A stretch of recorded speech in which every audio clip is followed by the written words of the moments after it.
बोलो बोलो श्री महावीर स्वामी भगवान की जय। श्री चिंतामणि पार्श्वनाथ भगवान की जय। प्रार्थना कर लीजिए આપણે। ॐ नमो अरिहन्ताणम्। ॐ नमो सिद्धाणम्। ॐ नमो आयर्याणम्। ॐ नमो उवज्झायाणम्। ॐ नमो लोहे सब्बसाहुणम्। ऐसो पौंच नमुकारो सव्वपावपणाशनो मङ्गलाणौ च संवेशिं परमं हवै मङ्गलम्। मङ्गलं भगवान् वीरो मङ्गलं गौतमः प्रभु। मङ्गलं स्थूलिभद्राद्या जैनधर्मोऽस्तु मङ्गलम्। नमो दुर्वाररागादिवैरिवारिणिवारिणे अर्हते योगीनाथाय महावीराय तायिने अङ्गूठे अमृतवसे लब्धितणा भण्डार श्रीगुरु गौतम समरिये वाञ्छितफलदातार अज्ञानतिमिरान्धानां ज्ञानाञ्जनं शलाकया नेत्रमुन्मीलितं येन तस्मै श्रीगुरवे नमः। तस्मै श्रीगुरवे नमः। સરસ. સૌને પ્રણામ. જય જિનેન્દ્ર. આપણે આજનો સ્વાધ્યાય કરીએ પહેલા સરસ અરિહંત પરમાત્માને નમન કરતું આ સુંદર મજાનું આપણે સ્તવન બધા સાથે ગાઈશું. બધાને આવડે છે, સાથે ગાજો. हो जिन तेरे चरण की शरण ग्रहूं। हो जिन तेरे चरण की शरण ग्रहूं। हृदय कमल में ध्यान धरत हूँ। सिर तुझ आणव हूँ। हो जिन तेरे चरण की शरण ग्रहूं। तुझ सम खोल्यो देव खलक में। तुझ सम खोल्यो देव खलक में। पेख्यो नहीं कब हूँ। हो जिन तेरे चरण की शरण ग्रहूं। तेरे गुण की जपु जप माला। तेरे गुण की जपु जप माला। अहर्निश पाप दहूं। हो जिन तेरे चरण की शरण ग्रहूं। मेरे मन की तुम सब जानो। मेरे मन की तुम सब जानो। क्या मुख बहुत कहूँ। हो जिन तेरे चरण की शरण ग्रहूं। हो जिन तेरे चरण की शरण ग्रहूं। कहे जस विजय करो त्यों साहिब। कहे जस विजय करो त्यों साहिब। ज्यों भव दुख न लहूं। हो जिन तेरे चरण की शरण ग्रहूं। हो जिन तेरे चरण की शरण ग्रहूं। अनंतकारी चरम तीर्थंकर प्रभु महावीर देवना चरणों में वंदना करिए।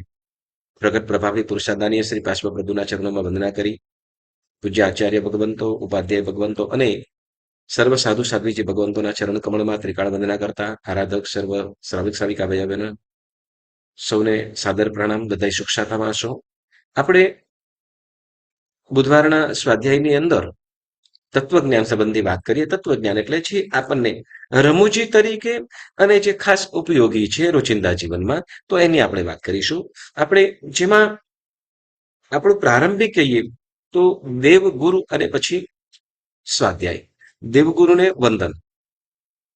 તો જેમાં દેવગુરુને વંદન માટે 10 મિનિટ આપણે પહેલા સૌ પ્રથમ જીનેશ્વર પ્રભુનું જિનાલય, તો એમાં આપણે કેવી રીતે જવું એની આપણે થોડી થોડી વાતો કરતા જશું. આમ તો જાણીએ છીએ, જાણવા છતાં પણ કદાચ ભૂલાઈ ગયું હોય એવું જણાય, કાં તો આપણે એનો ઉપયોગ નથી કરતા, તો સેજ રિમાઇન્ડ પણ થાય. ઘણા બધા પુણ્યશાળીઓ નવા પણ સાથે જોડાય છે, તો એ બધાને પણ ખ્યાલ આવે એ માટે આપણે ભાષ્યત્રય, જેમાં પ્રથમ ભાષ્ય, 3 ભાષ્ય છે, એમાં પ્રથમ ભાષ્યની અંદર જિનાલયમાં કેવી રીતે જવું, પ્રભુને કેવી રીતે ચૈત્ય વંદન કરવું, પ્રભુની પૂજા કેવી રીતે કરવી, તો એમાં સૌ પ્રથમની આપણે જે નિશ્ચિહી 10 પ્રકારની ત્રિક કહેવામાં આવેલી છે.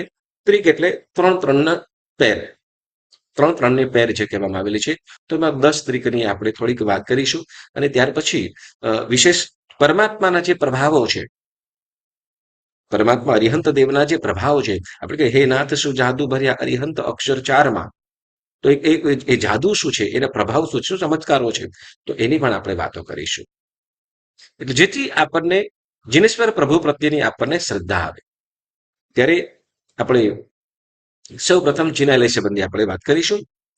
પુણ્યશાળીઓ, એમ કહીએ, તમને બધાને ખ્યાલ પણ છે કે જિનાલય તરફ જવા માટે એક પછી આપણે એક સંબંધ પણ છે કે દાદા તારું મંદિર તો આ જગનો સહારો છે, સુખિયા કે દુખિયાનો મારો ભાલો સહારો છે. શું કે છે કે આખા જગતનો કોઈ આધાર હોય, આખા જગત એટલે મનુષ્ય જન્મને સાર્થક કરવા માટે કે સર્વ જીવોના આધારભૂત કોઈ હોય, તો એ છે જીનેશ્વર પરમાત્મા. કોણ? આ સંસારની અંદર પીડા પામતા દુઃખી જીવોનો કોઈ સથવારો હોય, તારણહાર હોય, તો એ કોણ છે? અરિહંત પરમાત્મા. તુભ્યમ આપણે આરતી પછી પણ બોલીએ છીએ કે પરમાત્મા તમે કેવા છો, તો કે ત્રણેય જગતના જીવોના પાપોને દૂર કરનારા છો, એઓના દુઃખોને દૂર કરનારા છો. સંસારના જે જન્મ મરણ કે કર્મના દુઃખોએ જે ડૂબતા દુઃખના દરિયાની અંદર ડૂબતા એવા જીવો માટે વાહન પણ તમે છો, તારનારા પણ તમે છો. એવું આપણે ત્યાં ગાઈએ છીએ. તો એવી રીતે એવા પરમાત્મા આ જગતની અંદર હવે વર્તમાન સમયમાં અત્યારે પ્રેઝન્ટ ટાઈમની અંદર કેવું છે કે ભરત ક્ષેત્રની વિશે કે એરાવત ક્ષેત્રની વિશે ભાવ અરિહંત પરમાત્મા ન હોય. ભાવ અરિહંત પરમાત્મા એટલે આપણે કે સકલાર્હત સૂત્ર બોલીએ છીએ, એમાં નામા કૃતિ દ્રવ્ય ભાવે પુનત સ્ત્રી જગત જનમ ક્ષેત્રે કાલે ચ સર્વસ્મિન નરહત સમોપાસમહે. બરાબર ને? એટલે નામ, આકૃતિ, દ્રવ્ય અને ભાવ.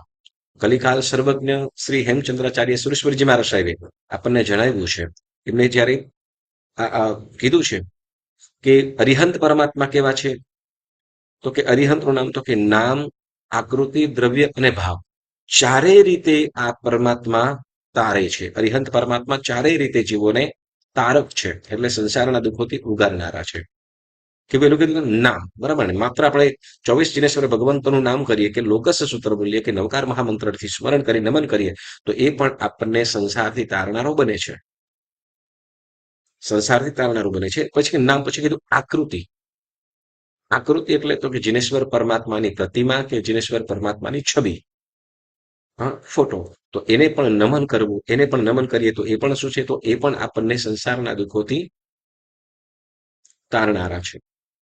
દ્રવ્ય એટલે તીર્થંકર પરમાત્મા, તીર્થંકર નામકર્મ બાંધ્યા પછી જ્યાં સુધી જન્મ ન થાય ત્યાં સુધી, મતલબ દીક્ષા ન લે, કેવલ જ્ઞાન ન પામે ત્યાં સુધીની જે અવસ્થા છે એને શું કહેવાય છે? દ્રવ્ય તીર્થંકર.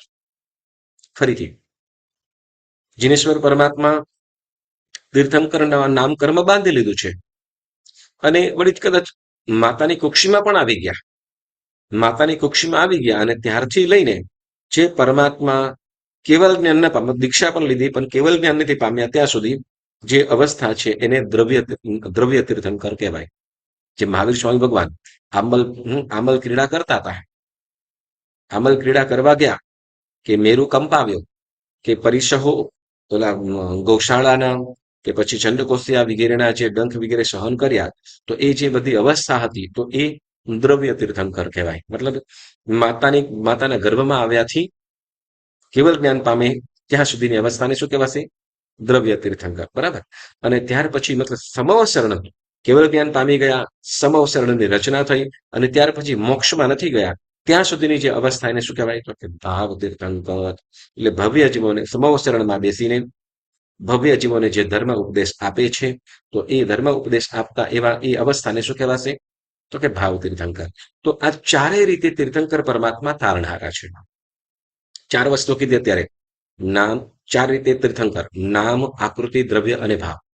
ચારેના અર્થ પણ કીધા. હવે આપણે કીધું તો કે વર્તમાન સમયની અંદર ભરત ક્ષેત્રની અંદર પાંચમા અને છઠ્ઠા આરાની અંદર પહેલા બીજા બે આરા, પહેલાના બે આરા અને છેલ્લા બે આરા, ત્રીજા આરાના અંતની અંદર પરમાત્મા આદિનાથ થયા, પરંતુ ચોથા આરાની અંદર તીર્થંકર પરમાત્મા હોય. બરાબર. તો પાંચમા અને છઠ્ઠા આરાની અંદર તીર્થંકર પરમાત્મા ભાવ તીર્થંકર હોય, દ્રવ્ય કે ભાવ બંને પ્રકારના તીર્થંકર હોય નહીં. તો અત્યારે આપણે ભરત ક્ષેત્રમાં અત્યારે પાંચમો આરો ચાલે છે, તો વર્તમાન સમયની અંદર તીર્થંકર પરમાત્મા હોય નહીં, દ્રવ્ય કે ભાવ બંને રીતે. તો હવે જ્યારે એ તીર્થંકર પરમાત્મા નથી ત્યારે તો કે એ જીનેશ્વર પરમાત્માની પ્રતિમા અને નામ, આપણે જે 24 જીનેશ્વર ભગવંતોને નમન કરીએ છીએ, ભાવ તીર્થંકરોને નમન કરીએ છીએ, એ લોકોને નામથી આપણે વંદના કરીએ છીએ. નામથી સ્તવના કરીને આપણે એને વંદના કરીએ છીએ. તો નામ અને પછી આકૃતિ એટલે જીનેશ્વર પરમાત્માની પ્રતિમા.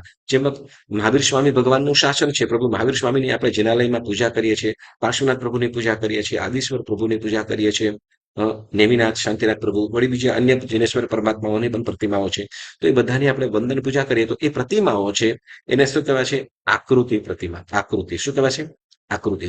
અને નામથી આપણે જે સ્મરણ કરીએ છીએ, ગુરુ ભક્તિ વગેરે કરીએ છીએ, તો એ નામ થયું. તો આપણને નામ અને આકૃતિ રૂપે પરમાત્મા તારનારા મળેલા છે.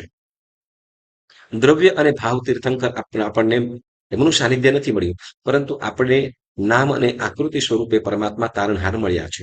હવે એવા પરમાત્મા છે, માત્ર નામ પણ શું કરે છે? તો કે નામ પણ તારણહારું બને છે. નામ પણ તારણહારું બને છે. જેમ સિમ્પલ વસ્તુ કહીએ કે ધારો કે કોઈ વ્યક્તિ સાથે આપણે કંઈક ઝઘડો થયો, ચાલો રસ્તાની અંદર ગયા ને કોઈક રસ્તાની પાસે રસ્તામાં ઝઘડો થયો, કોઈ ગમે તે કારણસર, અને સામેવાળો વ્યક્તિ હતો એને આપણને ખ્યાલ નતો, પરંતુ પછી ખ્યાલ આવ્યો. પછી ખ્યાલ આવ્યો કે શું કહેવાય, આના બાપ તો કોણ છે? એને કીધું કે મારો બાપ આ છે. એમાં છે કોઈ સરકારનો કોઈ મોટો અધિકારી નીકળ્યો, કઈ કોર્ટનો કે પોલીસની અંદરનું કે પછી કોઈ પોલિટિશિયન હોય એનો. બરાબર. પછી આપણી હાલત શું થાય? પછી ખ્યાલ કે ભાઈ આની સાથે માથે લાગવા જેવું નથી. કેમ? તો કે ગમે ત્યાં એ કરી દે કે ત્યાં આપણે પહોંચી શકીએ નહીં. જેમ શું કહેવાય કે એનાથી પછી બચવાનો આપણે પ્રયત્ન કરીએ. બરાબર ને? કારણ શું? તો કે એના માટે મોટો સપોર્ટ છે, આપણા માટે કોણ? બરાબર ને? તો એવી રીતે અહીંયા કર્મોથી અને પાપ કર્મોથી આપણું કોઈ રક્ષણ કરે એમ છે તો કોણ છે? એ જીનેશ્વર પરમાત્મા. કેમ? તો કે ધર્મના શરણે છે. જીનેશ્વર ભગવંતે બતાવેલો જે ધર્મ છે એ ધર્મના શરણે રહીએ તો એ આપણને જે ધર્મના શરણે પાપથી રક્ષણ પામવું છે તો ધર્મના શરણે જાઓ. દુઃખથી દૂર થવું છે, દુઃખને હર હંમેશ માટે દૂર કરી દેવું છે તો દૂર થાય. શું? તો કે ધર્મના શરણે જાઓ. તો આ વર્તમાન સમયની અંદર શું? તો કે દાદા તારું મંદિર તો આ જગનો સહારો છે. એટલે જગતના સર્વજીવો માટે અત્યારે કોઈ સહારાભૂત હોય શેનાથી? તો કે કર્મોથી, દોષોથી, મોહથી કે કષાયોથી કે પછી જન્મ મરણના દુઃખોથી કોઈ આપણને બચાવી શકે એમ હોય તો એ કોણ છે? જીનેશ્વર પરમાત્મા. તો જીનેશ્વર પરમાત્માનું જે ઘર અથવા એનું સ્થાન જ્યાં આપણે નિશ્ચિંતપણે માત્ર એની તરફની આપણે માત્ર ત્યાં ભક્તિ કરી શકીએ, બીજું કંઈ પણ નહીં. તો એવું કોઈ સ્થાન હોય તો એ કયું છે? તો કે જીનાલય. જીનેશ્વર ભગવંતનું આલય એટલે જીનાલય. તો હવે એવા તારણહારા પ્રભુ, તો એની પાસે આપણે જ્યારે એની પાસે જઈએ તો કેવી રીતે જવું એની વાતો આપણે થોડી વાતો કરીશું. વળી માત્ર એટલું જ નહીં, પણ જ્યારે આપણે જીનેશ્વર પરમાત્મા પાસે પહોંચીએ, પ્રભુ પૂજા કરીએ, પ્રભુ દર્શન કરીએ, પ્રભુ પૂજા કરીએ, ત્યાર પછી આપણે ચૈત્યવંદન કરીએ, સૂત્ર બોલીએ, તો એ સૂત્રના પણ એક એક મિનિંગ કેવા સુંદર મજાના છે. ટૂંક સૂત્ર સૂત્રાર્થ નથી કરવાના, પરંતુ સૂત્રના સિમ્પલ ભાવાર્થ શું થાય એની પણ વાતો કરીશું. જેમ કીધું કે કોઈ પણ સૂત્ર છે તો સૂત્રની અંદર ઘણા બધા પ્રશ્નો છે. પ્રશ્ન છે વળી સાથે સાથે તો કે એની અંદર એવા જવાબો પણ સાથે આપે છે. અરિહંત પરમાત્માને નમન કરીએ, પણ કેવા અરિહંત આપણને એટલું ખ્યાલ છે કે રાગ અને દ્વેષને નાશ કર્યા છે એટલું જ, પરંતુ એટલું જ નહીં. ચાલો એમને નાશ કરી દીધા, આપણા માટે શું? એમને તો એમનું કરી ગયા, આપણા માટે શું? બરાબર ને? તો આવા અનેક પ્રશ્નો, જેમ નમુસ્થાન સૂત્ર છે કે લુગસ સૂત્રની અંદર, તો એમાં 7 પ્રશ્નો એક એકની અંદર કરેલા છે. અને એના રીઝનો પણ, એટલે દરેક સૂત્ર સરખા નથી. દરેક સૂત્ર સરખા નથી, જેની અંદર ઘણું બધું તત્વ રહેલા છે. તો એની પણ વાતો જાણવી. એટલે જીનેશ્વર પરમાત્માને આપણે સારી રીતે ભલી રીતે ઓળખીએ. જીનેશ્વર પરમાત્માને સારી રીતે રૂઢ રીતે આપણે ઓળખીએ અને એની ઓળખાણ થાય, એને વિશેષ જાણીએ, એટલે એના ઉપર આબેહૂબ આપણને શ્રદ્ધા અને ભાવ જાગે. કેમ કે આપણે કીધું ને, જે દ્રષ્ટિ, પેલું એક સ્તુતિ આવે છે ને, શૂન્યા હશે પૂજ્યા હશે નિરખ્યા હશે પણ પોક્ષણે, હે જગત બંધુ ચિત્તમાં ધાર્યા નહીં ભક્તિપને, જન્મ્યો પ્રભુ તે કારણે દુઃખ પાત્ર આ સંસારમાં, આ ભક્તિ તે ફળતી નથી જે ભાવ શૂન્યાચારમાં. એટલે આપણે ભક્તિ કરીએ છીએ સર, પરમાત્માની સુંદર મજાની ભક્તિ કરીએ છીએ, આરાધના કરીએ છીએ, પૂજા કરીએ છીએ, ધ્યાન પણ કરીએ છીએ, પણ કદાચ ક્યાંક ભાવની અંદર, આમ તો કીધું કે પરમાત્માને એ થોડો પણ એક વખત પણ કરેલો નમનકાર આપણે સંસારથી તારનારો બને છે. તો આપણે અનેક વાર કરીએ છીએ, અનેક વાર આપણે ભક્તિ કરીએ છીએ. તો કેમ? તો કદાચ આપણે ભાવની અંદર કચાશ છે, તો ભાવની અંદર કચાશનું કારણ તો કદાચ પરમાત્મા આપણને મળ્યા, પરંતુ એને બરાબર ઓળખ્યા નહીં, એમને બરાબર જાણ્યા નહીં. કે જો બરાબર ઓળખીએ ને જાણીએ, તો એના પ્રત્યેનો જે અપાર પ્રેમ, અપાર સદભાવ આપણને ઉદ્ભવે, આપણું કલ્યાણ થઈ શકે. તો એવા જીનેશ્વર પરમાત્માને રૂઢી રીતે ભલી રીતે ઓળખીએ. પરંતુ કદાચ એમ ગયા, એમની પાસે પહોંચ્યા, પરમાત્મા મળ્યા, તારણહારા મળ્યા, પરંતુ તો કે એમની પાસે જ કેવી રીતે જવું? કદાચ વિવેકથી આપણે ચૂકી ગયા, વિનય વિવેકથી ચૂકી ગયા, તો એ કેવી રીતે આપણે કરવું? એની વાતો આપણે જાણીશું. ખૂબ સુંદર મજાનું કહીએ, જીનેશ્વર પરમાત્મા આમ તો ઈચ્છા એમ કે છે, ખૂબ જીનેશ્વર પરમાત્મા તરફ જવા માટે માત્ર પ્રસ્થાન પણ કરીએ, જિનાલય સુધી પહોંચીએ, પ્રભુને નિહાળવા, ત્યાં સુધી જે અઢળક પુણ્યનો અનુબંધ કરાવે છે, એ પુણ્ય આપણને દુઃખોથી પણ ઉગારી લે છે, સારી સગવડતા અપાવે છે. માત્ર એમ કે છે જીનેશ્વર પરમાત્માના જિનાલયે જવાની ઈચ્છા કરવા માત્રથી એક ઉપવાસનું ફળ મળે. જિનાલય જવાની ઈચ્છા કરવા માત્રથી એક ઉપવાસનું ફળ મળે. ઊભા થઈ અને છઠ એક ડગલું માંડીએ, અઠમ ને પછી ડગલા જેમ જેમ વધતા જાય તેમ તેમ ઉપવાસના ફળ વધતા જાય. તો વિચારતા કરો, આવું ક્યારે બનતું હશે? વળી જિનાલયનું કોઈ પણ અંગ દેખાય, પછી શિખર હોય કે ધજા હોય કે કળશ હોય કે પછી કોઈ પણ દ્વાર હોય, 100 ઉપવાસનું ફળ મળી જાય. આ કેવી રીતે થઈ શકે? આ કેવી રીતે બની શકે છે? એવા જીનેશ્વર પરમાત્મા આ ફળ શું ખરેખર આપણે વાસ્તવિક રીતે મેળવવું છે, લેવું છે? ત્યારે એનું કહે છે કે તો કેવી રીતે જઈએ? ત્યારે પહેલા સૌ પ્રથમ કે છે, જિનાલય પહોંચીએ પહેલા તો કે સૌ પ્રથમ શું? તો કે શુદ્ધ મન આપણે તૈયારી કરવાની છે. શું? તો કે પહેલા અંગ શુદ્ધ કરીએ. અંગ શુદ્ધ કરીએ એટલે તો કે શરીરને શુદ્ધ કરીએ. શરીર અશુદ્ધ હોય ને તો મન જલ્દી શુદ્ધ ન થાય. એટલે શુદ્ધિ આવશ્યકતા છે. એટલે અંગ શુદ્ધિ કીધું, એટલે શરીર શુદ્ધિ. જળ વડે સ્નાન કરી ઉત્તમ વસ્ત્ર ધારણ કરીએ. અંગ શુદ્ધિ, વસ્ત્ર શુદ્ધિ, શુદ્ધ વસ્ત્ર ધારણ કરીએ. શુદ્ધ વસ્ત્ર સારા, મર્યાદા સભર અને શુદ્ધતા મતલબ ધોયેલા તો ખરા, પરંતુ એવા વસ્ત્ર ન હોવા જોઈએ કે જેની અંદર જીવની હિંસા વધારે થઈ હોય. વધારે જીવ હિંસા વાળા કપડાં પહેરીએ તો એ પણ શું? તો કે એ પ્રસન્નતા શું? તો કે દેખાવ થાય, પણ મનને શુભ ભાવોની અંદર ના લઈ જાય. ઉત્તમ સુંદર વસ્ત્ર અને મર્યાદા સબરના એ વસ્ત્ર ધારણ કરીએ. અંગ પેલા શરીર શુદ્ધિ પછી વસ્ત્ર શુદ્ધિ અને પછી શું તો કે મારે જીનેશ્વર પરમાત્માની પૂજા ભક્તિ કરવા માટે કે જીનેશ્વર પ્રભુનું દર્શન અર્થે હું જાઉં છું. એટલે એક જ લક્ષ્ય તો એ મન શુદ્ધિ થઈ. અંગ વસન મન પછી કીધું ભૂમિકા. અંગ વસન અને મન આ ત્રણ વસ્તુ આપણે શુદ્ધ કરીએ. પેલા દેરાસર જવા માટે આપણે શું અંગ અને વસ્ત્રની શુદ્ધિ આપણે પહેલા કરવાની છે. હવે જિનાલય પહોંચ્યા. જિનાલય પહોંચતા 100 ઉપવાસનું ફળ આપણને મળી જાય છે પુણ્યશાળીઓ. કેટલા? 100 ઉપવાસનું ફળ મળે. હવે દૂરથી જિનાલયનું શિખર અથવા ધજાના દર્શન થાય ત્યાં એ દેખાતા શું 2 હાથ જોડી મસ્તક નમાવી નમો જીનાનમ કરવા. આજે નમો જીનાનમ કરીએ તો કે આ 2 હાથ જોડી જે મસ્તક નમાવીએ અને અંજલિબદ્ધ પ્રણામ કહેવાય. તો એને શું કહે છે? નમો જીનાનમ કરીએ. જીનેશ્વર પરમાત્માની જે ધજા છે તો એ ધર્મધ્વજ એ જિનાલયને આપણે શું કરીશું? જોઈને નમો જીનાનમ કહી મસ્તક નમાવી નમો જીનાનમ કહીએ. દ્વારે પહોંચીએ.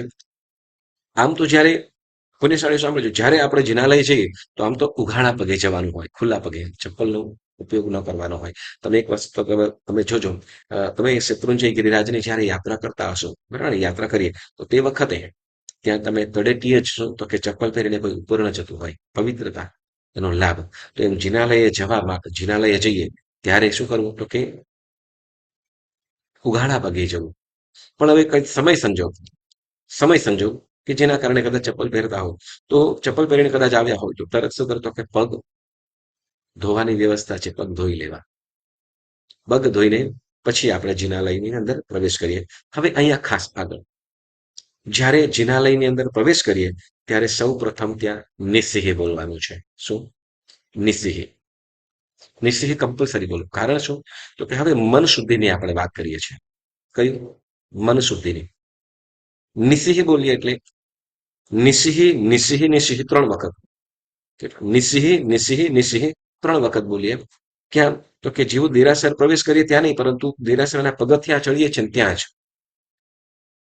અને ત્યાં એ નિસ્સિહે કરતા શું તો કે મન, વચન અને કાયાથી સંસારના તમામ વિચારો કે ક્રિયાઓ કે એક્ટિવિટીઝ બધું જ આપણે બહાર મૂકીને માત્ર જીનેશ્વર પરમાત્માની ભક્તિ અર્થે અંદર પ્રવેશ કર્યો.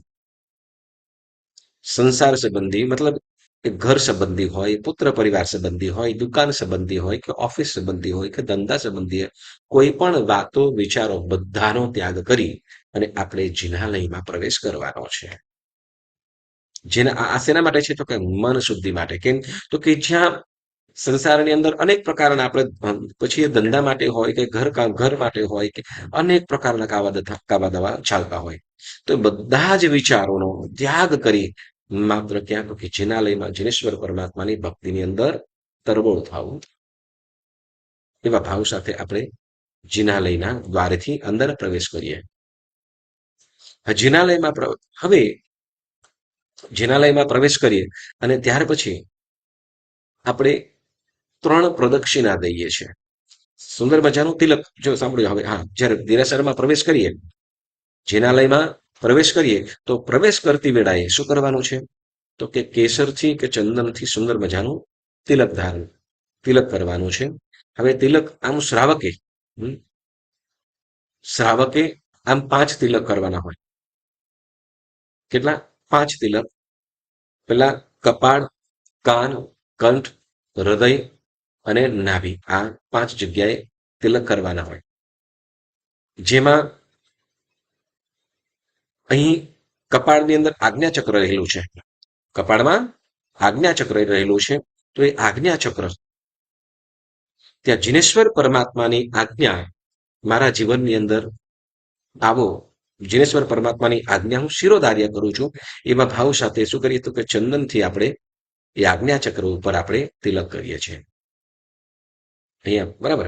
હવે એમાં સાંભળજો, હવે તિલક પુરુષોએ દીવાની જ્યોત કે બદામના આકારે તિલક કરવાનું હોય છે, જ્યારે શ્રાવિકાએ શ્રાવિકાઓએ તો કે ગોળ તિલક કરવાનું હોય છે. કારણ તો કે સ્ત્રી છે એ સમર્પણનું પ્રતીક છે. કેવું છે?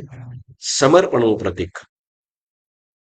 જ્યારે પુરુષ છે કેવું છે તો કે એને તો કે પુરુષાર્થબદ્ધ, પ્રતિબદ્ધ એટલે હંમેશા એને ખડે પગે, મતલબ એ હંમેશા એને આગળ વધવાનું હોય, ઉપર તરફ ઉઠવાનું હોય છે. કેમ? તો એ પોતે ઉપર તરફ ઉઠશે તો જ પોતાના પરિવાર વગેરેને પણ, પછી એ આરાધના હોય કે ધંધા વ્યાપારની અંદર માટે પણ, સંસારની અંદર દરેક ક્ષેત્રની અંદર, બરાબર. એટલે ત્યાં એને શું કીધું કે એને કરબદ્ધ રહેવું પડે છે.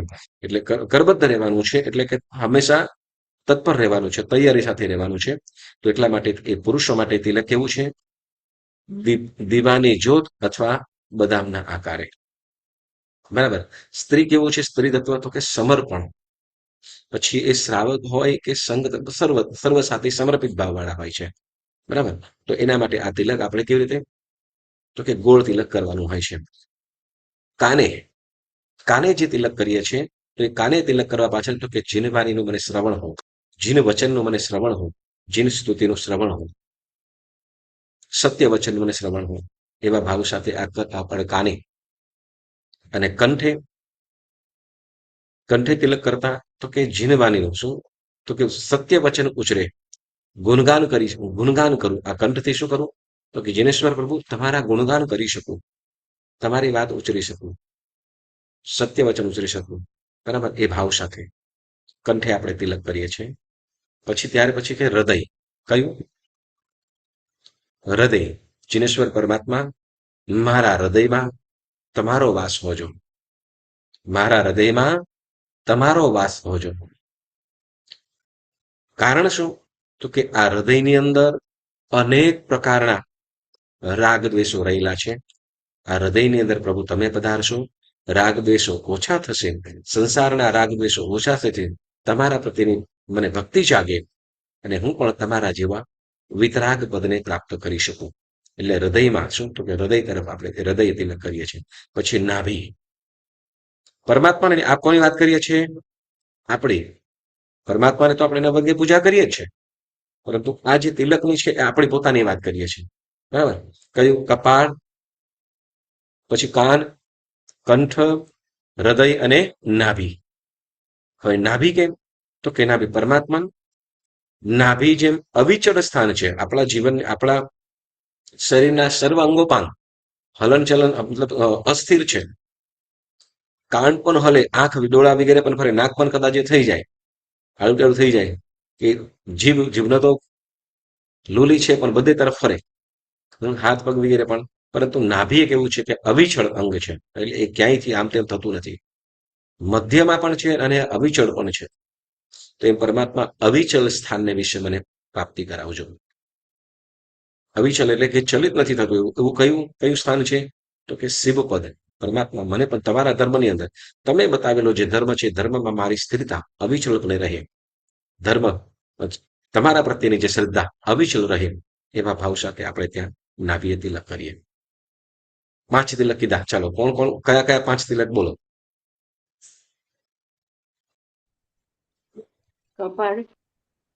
કપાળે, બરાબર ને? કપાળે શા માટે તિલક કરીએ? બોલતા જાજો, ઓકે, ફટાફટ બોલજો. આજ્ઞા ચક્ર છે ત્યાં. આજ્ઞા ચક્ર છે. પછી કાને. આજ્ઞા ચક્ર છે એના માટે પ્રભુની આજ્ઞા મારા શિરોધાર્ય હોજો, પ્રભુની આજ્ઞા મને મારા મસ્તકે હોજો, બરાબર. પછી બે કાન શાના માટે તિલક કરીએ? શ્રવણ કરવા મળે.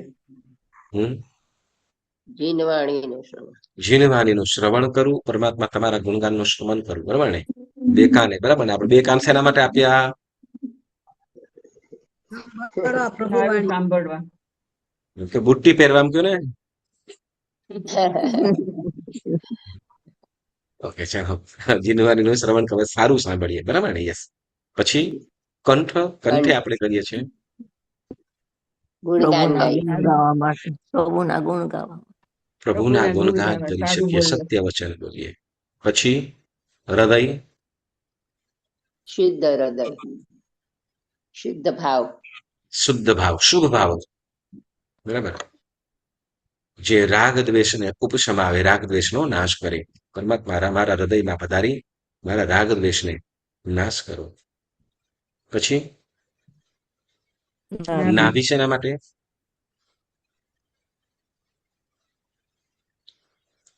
નાભી શેના માટે? અવિચળ પદ માટે. અવિચલ હૃદયની. શ્રદ્ધા. પ્રભુ તમે બતાવેલો જીનવાની કે તમે બતાવેલો ધર્મ માર્ગ, એ ધર્મ ઉપર જે શ્રદ્ધા મને અવિચલ રહેજો, એવા ભાવ સાથે આપણે નાભીએ ત્યાં તિલક કરીએ. બરાબર. એમાં આની સિવાય બીજા પણ ઘણા બધા અર્થ કદાચ તમને વાંચવા મળી શકે, અને સારું હોય તો ગ્રહણ ચોક્કસ કરજો. ઓકે, તો એમ અહીંયા આપણે 5 તિલક કરીને આપણે જિનાલયમાં પ્રવેશ કરીએ. 3 નિશ્ચય બોલ્યા. હવે આગળ વધીએ.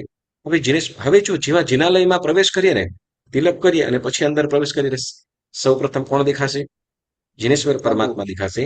અને આપણે ત્યાં શું કહેવાય, પરમાત્માને જે નમન કરીએ છીએ, જે આપણે પગથિયાને સ્પર્શ કરી અને આપણે જે પોતાના મસ્તકે લગાડીએ છીએ, તો એ મતલબ ત્યાં અર્ધા વર્ણક પ્રણામ થાય છે. કેવા? 2 હાથ જોડીને મસ્તક નમાવીને કેળ સુધી આપણે નીચે નમીએ. જે નમો જીનાને બોલીએ ત્યાં સુધી શું કરીએ છીએ? નમો જીનાને ત્યાં તો કે 2 હાથ જોડીને ખાલી માથું નમાવીએ છીએ. બરાબર ને? પરંતુ જ્યારે પગથિયે પ્રવેશ કરીએ છીએ, પગથિયાથી જ્યારે અંદર પ્રવેશ કરતા હોઈએ, જેમ આપણે તિલક કરીને અંદર પ્રવેશ કરતા હોઈએ, પગથિયાને સ્પર્શના કરી 2 હાથ જોડી નમન કરીએ, તો ત્યાં અર્ધા વર્ણક પ્રણામ થાય છે. કયા? અર્ધા વર્ણક પ્રણામ. બરાબર. તો અર્ધા વર્ણક પ્રણામ થાય અને પરમાત્મા ત્યાં પણ નમો જીનાને કહી અને પછી આપણે પરમાત્મા તરફ આપણે પરમાત્માની ત્યાં આપણે જઈને પ્રભુની સ્તુતિ કરીએ છીએ. ત્યાં જઈને પ્રભુની સ્તુતિ કરીએ છીએ. હવે પ્રભુની સ્તુતિ કરીએ, બરાબર, પરમાત્માના ઉભા રહીને દર્શન કરીએ ને કદાચ એકાદ સ્તુતિ પણ નાની બોલીએ, અને ત્યાર પછી કેસર છે, ચંદન વગેરે કરી અને પછી આપણે શું કરીએ છીએ? તો કે જીનેશ્વર પરમાત્માની પ્રદક્ષિણા. બરાબર. તો કે હવે એ પ્રદક્ષિણા કેમ કરીએ છીએ, કેવી રીતે કરવી, એની વાતો આપણે આવતી વખતે જાણીશું. અત્યારે આપણે નિશ્ચય 3 નિશ્ચયની આપણે વાત કરી, કે જેમાં 3 નિશ્ચય મતલબ એક નિશ્ચય, આમ 3 માંથી એક જ નિશ્ચયની વાત કરી, પણ 3 વાર એટલા માટે બોલવાનું કે મન, વચન અને કાયા ત્રણેયથી સંસારની દરેક ક્રિયાઓ, પછી સંસારની એટલે ઘર, રસોડું કે જે પણ સંબંધી દુકાન, ઓફિસ જે પણ હોય, એ બધા કાર્યોનો ત્યાગ કરીએ છીએ. મનથી, વચન શું કહેવાય, શરીરથી પણ નહીં, વળી વચનથી પણ નહીં, કે ચાલો શું કે આપણે કામ કે કોઈને ઓર્ડર તો કરી દઈએ, આપણું કરી દઈએ, ફોન વગેરે કરીને કહી દઈએ, તો કે ના, એક પણ નહીં. વળી મનથી તો કેવો પ્લાનિંગ કરીએ, કદાચ બેઠા બેઠા કદાચ શું એવું કદાચ જતા હોય દર્શન કરતા પણ કદાચ વિચારો ચાલુ રહે, તો મારે આમ કરવાનું છે, કે આ બારે બાકી છે, અથવા આ કરી લીધું હોય તો સારું, અથવા મારે આને ફોન કરવાનો છે વગેરે ઇત્યાદિ જેટલી પણ વસ્તુ હોય, મનથી પણ ધ્યાન. બરાબર. તો એ શું થશે? તો કે મન શુદ્ધિ કરીશું. બીજી રીતે તો કે માત્ર જો એ બધું રહેશે, આ બધા વિચારો ચાલતા રહેશે, તો કે આપણે જે ભક્તિની અંદર જે જીનેશ્વર પરમાત્માની જે ત્રિકરણ યોગથી જે ભક્તિ કરવી જોઈએ, એ ભક્તિ ન થઈ શકે. એટલે ત્યાં ત્યાગ કરવાનો નિશ્ચયની વાત કરી, અને ત્યાર પછી આપણે શું કીધું? 5 તિલક કર્યા, અને ત્યાર પછી આપણે જિનાલયની અંદર પ્રવેશ કર્યો. બરાબર. પ્રભુ સમક્ષ આપણે દર્શન માટે ઉભા છીએ. એ પ્રભુ તમે દર્શન માટે ઉભા રહીએ, એ કેવી રીતે ઉભા રહેવું, એની પણ વાતો આપણે આવતી વખતે ચોક્કસ જાણીશું. હવે પુણ્યશાળીઓ, સાથે સાથે આપણે બીજી પણ વાત કરવી છે. સાથે આપણે અનેક પ્રકારના સ્તોત્રો આપણી પાસે રહેલા છે. અનેક પ્રકારના આપણે સૂત્ર બોલીએ છીએ. બરાબર ને? નવકાર મંત્રથી લઈને 2 પ્રતિક્રમણ સૂત્ર, વળી પંચ પ્રતિક્રમણ સૂત્ર, વળી 9 સ્મરણો. તો જેમાં સ્મરણો કે જેમાં જીનેશ્વર પરમાત્માઓના જે પ્રભાવો છે, એની વાતો કરી છે. એમાં આપણે નવકાર મહામંત્રનો પ્રભાવ તો આપણે જાણીએ છીએ, અપાર મહિમા છે. અનેક આત્માઓ અત્યાર સુધીમાં મોક્ષે ગયા છે. તો એ બધા શું તો કે નવકાર મહામંત્ર નવપદજીના આરાધન થકી. વળી ઉવસગરમ સ્તોત્ર પણ, એનો પણ પ્રભાવ કેવો હતો? પરમાત્મા પાર્શ્વનાથની સ્તવના કરી છે, સાક્ષાત દેવોને આવવું પડતું. બરાબર ને? એટલે એનો પણ પ્રભાવ પરમાત્મા પાર્શ્વનાથની એમાં સ્તુતિ સ્તવના કરવામાં આવી છે, આપણને ખ્યાલ છે. વળી સાથે સંતિકરમ સ્તોત્ર, બરાબર ને? ત્રીજું સ્તોત્ર કયું છે? સંતિકરણ. સંતિકરમ સ્તોત્ર. તો સંતિકરમ સ્તોત્ર પણ શું કહે? મુનિચંદ્ર સુરીજી મુનિચંદ્ર સુરીજી મારે છે, બરાબર ને? સોરી, મુનિસુંદર સુરીત્વ મહિમા. તો કે મુનિસુંદર મારા સાહેબે કર્યું છે. તો એ પણ અત્યંત પ્રભાવશાળી. જે શતાવધાની હતા, એ પણ કોઈ રોગના નિવારણ અર્થે શાંતિનાથ પ્રભુની સ્તવના કરી અને એ રોગને પણ ઉપશાંત કરી દીધો, દૂર કરી દીધો. તો એવા વળી ત્યાર પછી ત્રીજય પહુત સ્તોત્ર.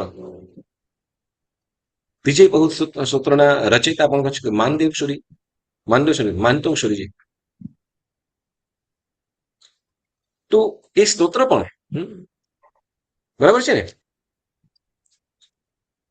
તો એ સ્તોત્રની અંદર પણ ખૂબ પ્રભાવો કીધા છે, જેમાં ઉત્તમ જાતનું યંત્ર કહેવામાં આવેલું છે. ઓમ હરહોમ હ સરસુમ સ હરહોમ હ તો હય જીવ સરસુમ સ આલિહિય નામ ગપમ ચકમ કિરમ સવો વદ્દમ. એ ગાથાની અંદર એ મંત્રાક્ષરો કીધા છે. વળી સાથે જેમાં આચાર્ય ભગવંતો જેની આરાધના કરે છે, જે આચાર્ય સૂર્ય મંત્રના જે સાધક એવા ગનિપીઠક યક્ષ, વળી લક્ષ્મી દેવી, સરસ્વતી દેવી, વળી 16 વિદ્યાદેવીઓ વગેરે, તો એઓની પણ સ્તવના ત્યાં એમાં એવો લોકોને સ્મરણ કર્યું છે. અને આ ત્રીજય પહુત સ્તોત્ર પણ એ જ્યારે રોગ આજે આબુ દેલવાડા આજુબાજુ ગામની અંદર જ્યારે ત્યાં પણ મારી મરકી જેવો રોગનું કોઈ દેવ દ્વારા, કોઈ મેલા દેવ દ્વારા ઉપદ્રવ કરવામાં આવ્યો અને તે વખતે ત્યાં આ ત્રીજય પહુત સ્તોત્રની પણ રચના થઈ. આ ત્રીજય પહુત સ્તોત્રની પણ રચના એ રીતે જ થઈ. માઉન્ટ આબુ છે, એની આજુબાજુમાં કોઈ દેલવાડા, ઓલું આપણે છે જિનાલય છે વસ્તુપાળ તેજવાળાનું, એ નહીં, કોઈ બીજું દેલવાડા કરીને છે, તો ત્યાં બરાબર. વળી હજી નમિયોણ સ્તોત્ર. અદ્ભુત પ્રભાવો પાર્શ્વનાથ પ્રભુના કીધેલા છે, અદ્ભુત પ્રભાવો. 7 પ્રકારના ભયોને દૂર કરે. 7 પ્રકારના ભયો, જેને શું કે જીવવાની ઈચ્છા, એવા રોગિષ્ટ શરીર થઈ ગયો, જેને જીવવાની ઈચ્છા નથી, જેને જીવન જીવવાની ઈચ્છા નથી, કેમ કે શરીરથી સાવ એકદમ થઈ ગયું છે, કોળથી આમ શું કહેવાય, આમ શું કહેવાય કે હાથ પગ વગેરે પણ સાવ સડી ગયા છે.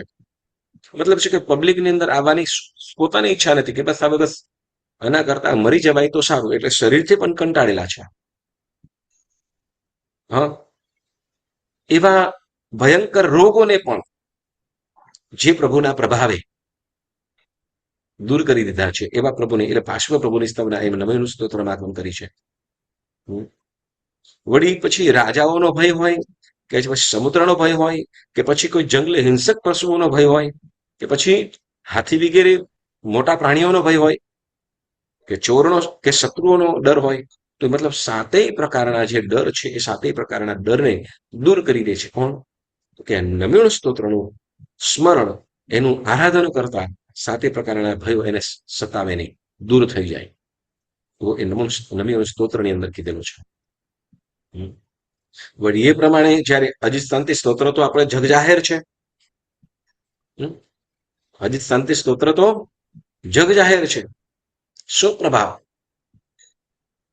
જે પરમાત્માઓની જે સ્તવના કરી છે, કદાચ તમે ખ્યાલ હોય, આપણે વેનેસડે સ્વાધ્યાયની અંદર, સવારના સ્વાધ્યાયની અંદર અમે આખું અજીત શાંતિ સ્તોત્ર જ્યારે કર્યું, એક ગાથાઓની અંદર જે શું અજીતનાથ પ્રભુ અને શાંતિનાથ પ્રભુની જે સ્તવનાઓ કરી છે, શું એઓનું વર્ણન કર્યું છે, એઓના ગુણોનું વર્ણન કર્યું છે, એઓના મૌજૂદગી પણ કેવી.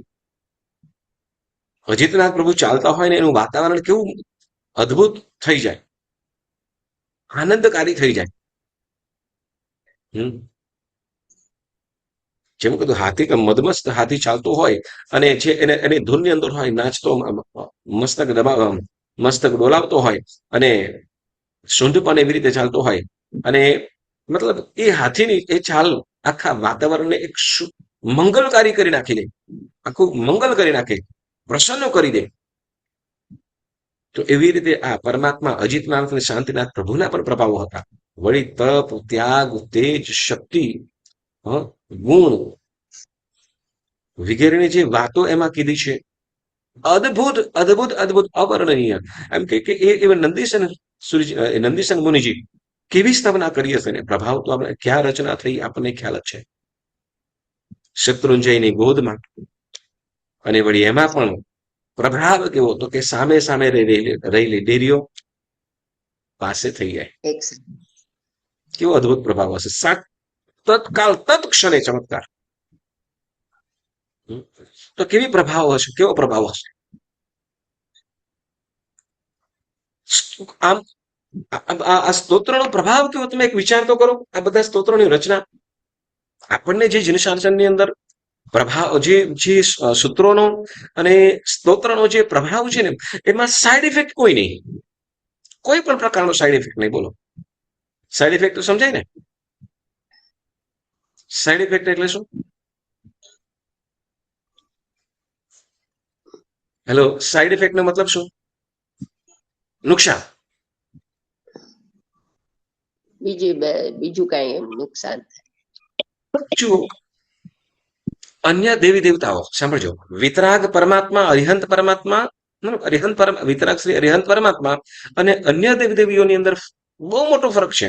શું તો કે યોગ્ય જીનેશ્વર પરમાત્માની યોગ્ય રીતે સ્તવના કરીએ તો એ વધુ લાભકારી છે. યોગ્ય રીતે, વિશેષ રીતે, વિધિવત જ્યારે એનું આપણે સ્તવના કરીએ, ભક્તિ કરીએ તો વિશેષ લાભકારી છે. પણ કદાચ એની અંદર અવિધિ થઈ જાય કે કઈ મિસ્ટેક થઈ જાય તો એમાં કોઈ નુકસાન નથી. હા, આપણે જે દોષ લાગ્યો કે એમ કરીને આપણે માફી માંગીએ છીએ, એનું પાછળનું કારણ શું તો કે આપણો આત્મા, આપણા જીવે જે ભૂલ કરી છે એની માફી માંગી લઈએ એના માટે. તો એમાં સાઈડ ઇફેક્ટ કોઈ નથી. પણ અન્ય દેવી દેવતા સાંભળજો, અન્ય દેવી દેવતાઓનું કેવું છે એમ કે જો એની વિશેષ રીતે તમે સ્તવના કરો તો તમારા ઉપર પ્રસન્ન થાય, અન્ય પ્રસન્ન થાય. પરંતુ જો કઈ અવિધિ કરો, ભૂલ કરો, મિસ્ટેક કરો તો કે તમારું આપણું ધનત્વ પણ કાઢી નાખે. એટલે તો સાઈડ ઇફેક્ટ એટલે તો કે નુકસાન પણ કરી નાખે. ભૂલ કરી છે તો ભૂલ ભોગવવું પણ પડે. એટલે શું છે સાઈડ ઇફેક્ટ મતલબ શું તો કે એ સારું કરવા માટે કર્યું હોય પણ એનું કારણ ઉલટું પણ પડી જાય.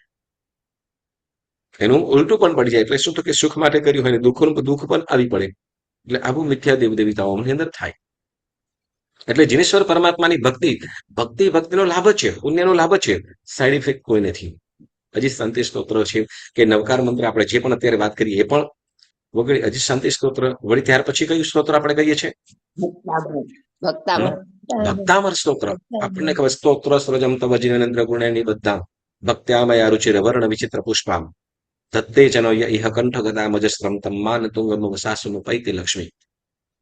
કેવા અદભુત સ્તોત્ર કીધું છે એની અંદર પણ શું તો કે ફૂલની માળા, પરમાત્માને ફૂલ માળા અર્પણ કરે છે. કે એક સુંદર મજાની અદભુત રંગબેરંગી પુષ્પોની માળા પરમાત્માના કંઠે ઠવે છે. હવે કંઠે ઠવવાનું કેવા પુષ્પ તો કે ગુણરૂપી પુષ્પો. પરમાત્માની જે સ્તવના કરીએ છીએ બરાબર ને, તો પરમાત્માના ગુણગાન કર્યા છે. શ્રી માંતુક સુરેશ્વરજી મહારાજ સાહેબે જે પરમાત્મા ઋષભદેવ યુગાદિદેવને જે સ્તવના કરી છે, જે ઉત્કૃષ્ટ એવા જ્ઞાની વિદ્વાન જ્ઞાની જેનો ડંકો ચારે તરફ વાગે છે એવા, પરંતુ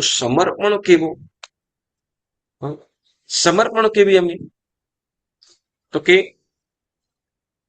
પોતાને બાળક ગણે, વળી મૂર્ખ ગણે, વળી શું કહેવાય કે હું તો સાવ કેવું છું તો કે બુદ્ધિ વગરનો છું એવી ત્યાં પોતાને જણાવે. જે વિચાર કરો કે જે અનેક સ્તોત્રોને કાવ્યોની રચના કરી શકતા હોય બરાબર ને, અને જેનું તે વખતના સમયની અંદર પ્રભાવશાળી જેમને કહેવાયા છે એવા એ માંતુંગ સુરીજી પોતાને કેવા તો કે બુદ્ધિ વગરના અને બાળક સરખા એવા ભાવો કીધા. અને પરમાત્માની જે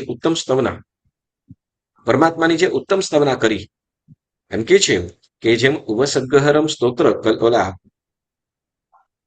કોણ શ્રુત કેવલી શ્રી ભદ્રબાહુ સ્વામીજીએ કરી. અને તે વખતે એ ઉપસર્ગહરમની સ્તોત્ર એક વખત સ્તવના કરી અને દેવને સાક્ષાત હાજર થવું પડતું.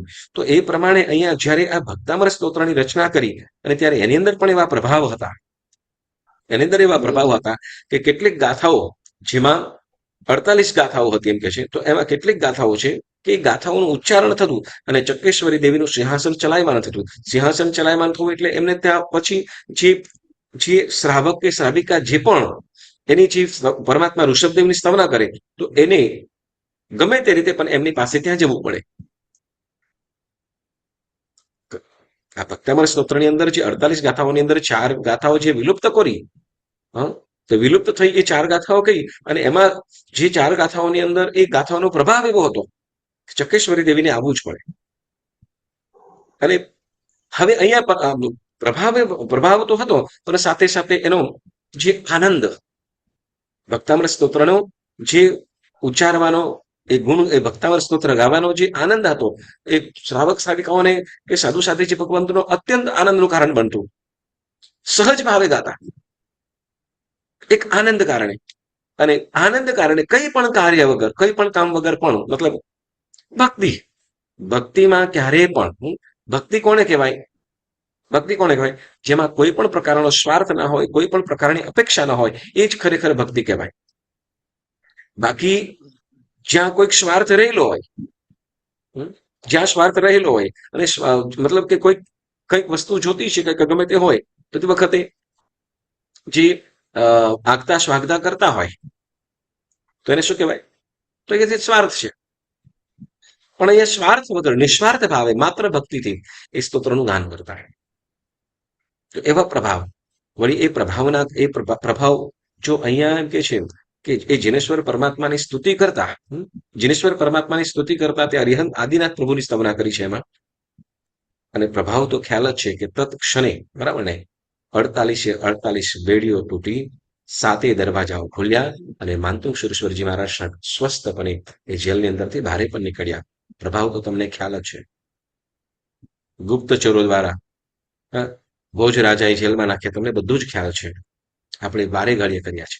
પણ પુણ્યશ્વર ત્યાર પછી એક હજી સ્તોત્ર બહુ મોટું છે.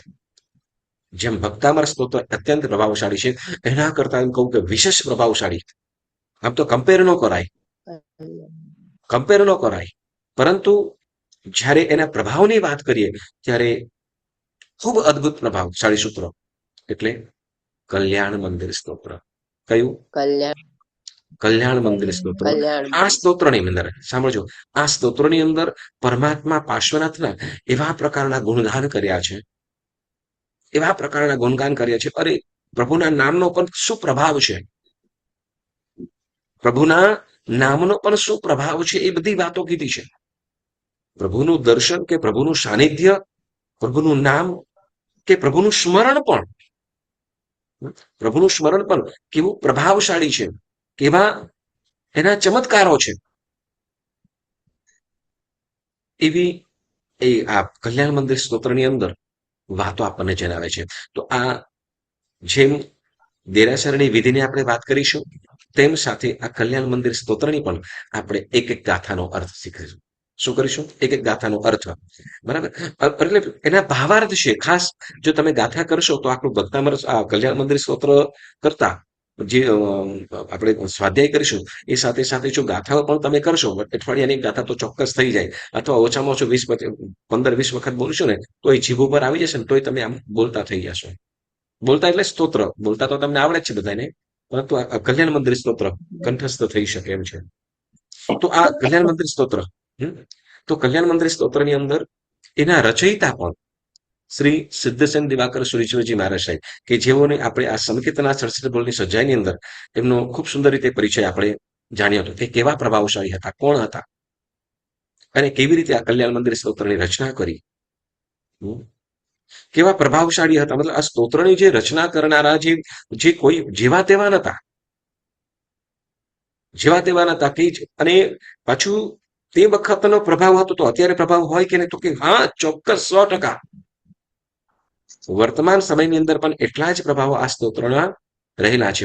તો આપણે આ કલ્યાણ મંદિર સ્તોત્ર છે એની એક ગાથાઓ સાથે આપણે જે ભાષ્યત્રયના આધારે જીનાલયની જીનેશ્વર પરમાત્માની, કેમ કે આપણા માટે આ સંસારથી તરવા માટે અત્યારે કોઈ આ આપણને સહારો હોય તો પુણ્યશાળીઓ માત્ર જીનેશ્વર પરમાત્માનું જે જિનાલય છે, જીન પ્રતિમા છે એ જ. જો એની આપણે ઉત્તમ રીતે ભક્તિ કરીશું ને તો કેમ કે અરિહંતના ધ્યાને અરિહંત બની જશો. જીનની ભક્તિ કરતા કરતા જીન બની જશો. એટલે અત્યારે આપણને જો આ રાગ દ્વેષને મંદ પાડવા છે, કે પાપને દૂર કરવા છે, કે પાપોથી દૂર થવું છે, તો માત્ર ને માત્ર કોઈ સહારો હોય તો એ માત્ર ને એ છે જીનાલય અને જીન પ્રતિમા. તો એની આપણે કેવી રીતે પવિત્રતા જાળવીએ? આપણે કદાચ ભક્તિ કરતા ક્યાંક આપણે ભૂલથી ભક્તિ કરતા આપણે ભક્તિ તો કરીએ છીએ, પણ ક્યાંક ભૂલથી કંઈક મિસ્ટેક તો નથી કરતા ને? કારણ કે જો એમ કે તમારી પાસે ભાજન હતું, એની અંદર તમે ભરી લીધું, બરાબર ને? કોઈ વાસણ હતું, વાસણની અંદર તમે કોઈ વસ્તુ ભરી લીધી અને પછી તમે ચાલુ રહ્યો, બરાબર, તમે આગળ વધ્યા, પરંતુ આપણને ખ્યાલ નથી કે વાસણ કાનું થઈ ગયેલું છે. હવે કાણું વાસણ હોય તો શું થાય? તમે કદાચ મૂકી પણ દીધું, પણ જે હતું એ, જે દ્રવ્ય અંદર રાખ્યું તે દોડાય છે, બરાબર ને? તો અહીંયા આશાપનાઓ રૂપી કે દોષ રૂપી ક્યાંક કાણા તો નથી પડી ગયા ને? તો એનું આપણે અહીંયા ધ્યાનમાં લેવાનું છે. તો આ એટલે જીનેશ્વર પરમાત્માની અને સાથે ગુરુ ભગવંતોની પણ આપણે કેટલીક વાતો કરીશું. તો આવતી વખતે આપણે આ કલ્યાણ મંદિર સ્તોત્ર એના રચયિતા શ્રી સિદ્ધચંદ દિવાકર કૃષ્ણેશ્વરજી મહારાજ છે. જો એક વસ્તુ યાદ રાખજો, ત્યાં એ ભક્તામર સ્તોત્ર એને લગભગ 1100 વર્ષની આસપાસ થયા. ભક્તામર સ્તોત્રની રચના થયાને કેટલા? તો લગભગ 1100 વર્ષની અંદર આસપાસ થયા. જ્યારે કલ્યાણ મંદિર સ્તોત્ર તો કે 2000 વર્ષ પ્લસ. કેટલા? 2000 વર્ષ પ્લસ. કેમ કે ત્યારે વિક્રમ રાજા હતા, જેમ વિક્રમાદિત્ય જેને કહેવામાં આવે, જેની આપણે સંમત 2000 ને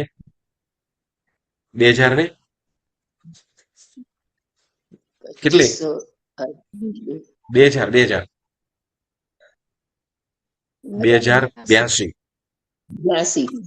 બરાબર, 2082 વર્ષ એ પહેલા પ્લસ જે પહેલા 25 10 15 25 આમ તેમ હોઈ શકે.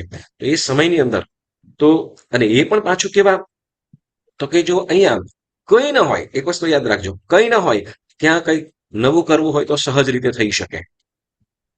કાંઈ ન હોય તો એ વ્યક્તિઓને, સરળ ભોળા હોય તો એ વ્યક્તિઓને વાળવામાં વાંધો ન આવે, બરાબર ને? પરંતુ વક્રોને જડ થયા હોય એવાને સમજાવવું કેવું થઈ પડે, બરાબર ને? તો અહીંયા જ એવું છે શું, તો કે ભક્તામર સ્તોત્ર એ જેલની અંદર હતું ત્યાં રચના થઈ. મતલબ ત્યાં એવું શું કે દૈવિક એવા કોઈ પ્રભાવો કે એવા ચમત્કાર નતા કે મતલબ કે જ્યાં વિક્ષેપ કરી શકે.